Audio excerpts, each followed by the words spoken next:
to invest more than 2.5 EPF considering it is taxable? Is PPF good despite of lower interest? What are the safe gift option like PPF? देखो, ये date allocation का game है हेमंत जी, right? आपको ये देखना है कि मेरा डेट एलोकेशन कितना है, राइट? जैसे सपोज एग्जांपल है कि आपके पास 100 रुपए की नेटवर्थ है, उसमें से आपने अब ये सोचा हुआ है कि यार मैंने 30 rupees, suppose just give an example, 30 rupees मेरे को डेट में रखना है। डेट मतलब समझ गए ना आप, ईपीएफ, पीपीएफ, सेविंग्स अकाउंट और अपना एफडीज, आरडीज, इस टाइप की जो फिक्स्ड इनकम देते हैं। अब सपोज 30% देना है, तो मैं हमेशा लोगों को बोलता हूं कि उस 30% में से हम अराउंड, हमें एटलीस्ट 5 से 10, मतलब 10% के आसपास, depending on the type of overall net worth also, but mostly अगर हम एक 30% डेट में रखना चाह रहे हैं तो 10% के आसपास या 33% ऑफ द टोटल हमारा एलोकेशन का हमें थोड़ा लिक्विड डेट में रहना चाहिए। लिक्विड डेट मतलब डेट फंड्स में हो गया या फिर एफडीज में हो गया, जो हम कभी भी निकाल सकते हैं, राइट? और क्योंकि मार्केट गिरी तो हम उसको डाल भी सकते हैं उस पैसे को, राइट? तो वो ईपीएफ और पीपीएफ में नहीं कर सकते हो आप।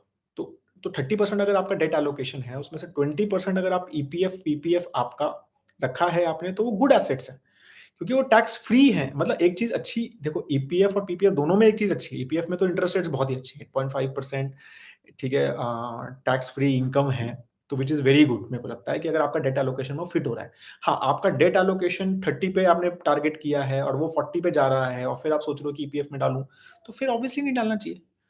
मतलब फिर आपको 2.5 लाख रुपीज नहीं डालना चाहिए, कम डालना चाहिए, और पीपीएफ में तो बिल्कुल नहीं डालना चाहिए। तो पहले EPF obviously is a better asset, क्योंकि it gives more interest rate and is bound to give more interest rate because of the unionization and everything. Employ provident fund, ये सब चीजों में ज्यादा ही इंटरेस्ट देगा, और अभी दे भी रहा है, ऑलमोस्ट 1.5% ज्यादा है, राइट? तो पहले आप ये देखो कि भाई मेरा डेटा एलोकेशन में वो कितना रखना है, उसमें से भी थोड़ा लिक्विड भी होना चाहिए। ऐसा नहीं 30 के 30 ईपीएफ और पीपीएफ में रखे हुए हैं, तो कभी पैसा निकालने में जब वो मार्केट गिरी, तो डेट का पैसा जब हम स्टॉक्स में डालेंगे तो पैसा होना भी तो चाहिए, लिक्विड पैसा ही नहीं है हाथ में, राइट?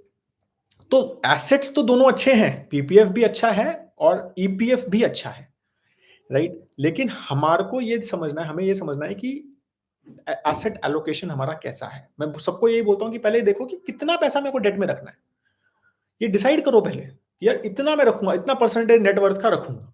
अब उस हिसाब से फिर देखेंगे कि यार ईपीएफ में कितना डालूं, पीपीएफ में कितना। अब वो एज पे डिपेंड करता है हेमंत जी, आपके ओवरऑल पोर्टफोलियो पे डिपेंड करता है, आपके गोल्स पे डिपेंड करता है, तो देयर लॉट ऑफ थिंग्स। तो ये सारी चीजें हमें देखनी है।